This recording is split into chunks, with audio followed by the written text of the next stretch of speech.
Today's craft will take a couple sheets of construction paper, some tape, scissors, or a sheet cutter if you're fancy, something to write with, and some self-reflection. But what I really want to talk about is a story I don't think many of you know yet, and that's how Abraham Lincoln was instrumental in making Thanksgiving Day celebrated by all Americans. Grab yourself a hot cup of motivation and get comfy while I get into that thankful spirit. If you don't know me yet, I'm Auntie Sarah from Coffee Craft.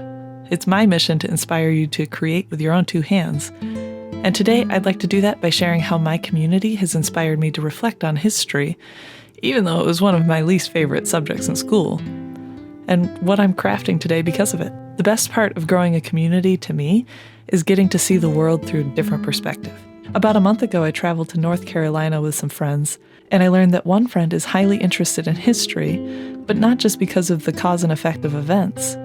He's highly inspired by heroes and leaders who have left their mark on the world today. As we walked through the woods in the fields of Chickamauga, reading the inscriptions on the monuments from both sides of the Civil War, my friend and I tried to envision what it would be like to be one of the soldiers battling in that very spot.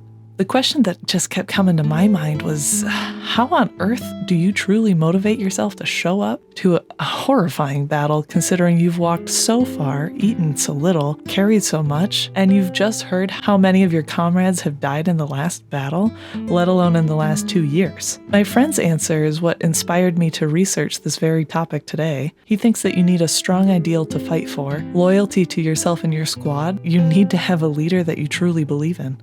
That brings us to Abraham Lincoln. In one of the bloodiest years of the American Civil War, President Lincoln continued the tradition of providing a Thanksgiving Day Proclamation, but this time was a little bit different. He starts off with, "The year that is drawing towards its close has been filled with blessings of fruitful fields and healthful skies. To these bounties which are so constantly enjoyed that we are prone to forget the source from which they come, others have been added which are so extraordinary in nature that they cannot fail to penetrate and soften even the heart which is habitually insensible to the ever-watching providence of the Almighty God." This sounds a little bit different from the horrendous bloodshed, hardships, and divide that I remember from my history classes, but he does continue to acknowledge these current events. In the midst of a civil war of unequal magnitude and severity, which has sometimes seemed to invite and provoke the aggressions from foreign states, peace has been preserved with all nations. Order has been maintained, the laws have been respected and obeyed, and harmony has prevailed everywhere, except in the theater of military conflict. While that theater has been greatly contracted by the advancing armies and navies of the Union. Despite being president of a nation divided, when I could think of 100 different things to be upset by in that time, Lincoln instead chose to see the progress and potential of a positive future. Later, he finishes the proclamation with, "It has seemed to me fit and proper that they should be solemnly, reverently, and gratefully acknowledged as with one heart and voice by the whole American people. I do therefore invite my fellow citizens in every part of the United States, and also those who are at sea and those who are sojourning in foreign lands, to set apart and observe the last Thursday of November next as a day of thanksgiving and prayer to our beneficent Father who dwelleth in the heavens. And I recommend to them, while offering up the ascriptions justly due to him for similar deliverances and blessings, they do also, with humble penitence for our national perverseness and disobedience, commend to his tender care all those who have become widows, orphans, mourners, or sufferers in lamentable civil strife which we are unavoidably engaged, and fervently implore the interposition of the Almighty hand to heal the wounds of the nation, and restore it as soon as may be consistent with the divine purposes, to the full enjoyment of peace, harmony, tranquility, and union." President Lincoln was asking not only to celebrate Thanksgiving, but it was the first time that our nation had been asked to all celebrate on the same day. It was a traditional holiday in the states defined as the colonies, but it wasn't always on the same day, and a lot of states defined after the colonies didn't really even celebrate it at all. He was a president in a time of divide where brothers fought brothers, and yet he asked for the whole American people,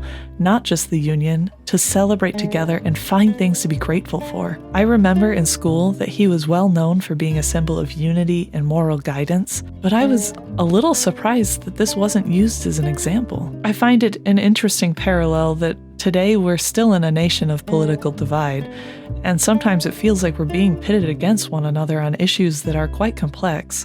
Yet I don't often hear our leaders calling for unity despite difference. Even as a girl, I remember my parents would give my brother and I the same short lecture each time we visited our family for Thanksgiving. We don't need to talk about politics, religion, or cars. At the time, I just figured my parents wanted to avoid conflict and negative experiences, especially since I was a kid who was prone to starting a fight for the fun of it. But today, I think I see it a little differently. For one day, we should gather and remember those who have fallen for great ideals and give thanks for blessings that we have in our life. Regardless of our political stances, religious beliefs, or even just opinion on what car to drive, we should be thankful to have one another in our lives today. One of our key values at Coffee Craft is community, and one of the best ways to foster community is to unify.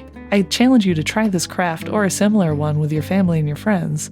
And if you can come up with 3 or 4 things to be grateful for this Thanksgiving, I'll bet you're going to find some common threads, despite your differences. Along with the challenge of the craft, I'd like to ask that for this day, we really just focus on what we find in common with our values, rather than what can be so different between us.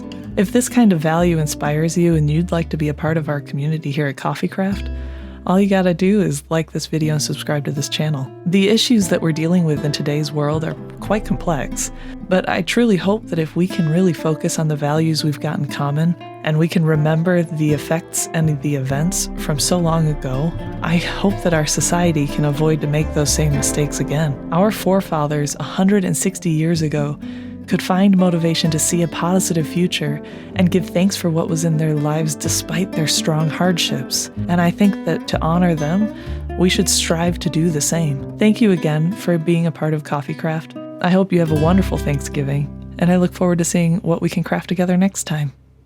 Alrighty, bye-bye.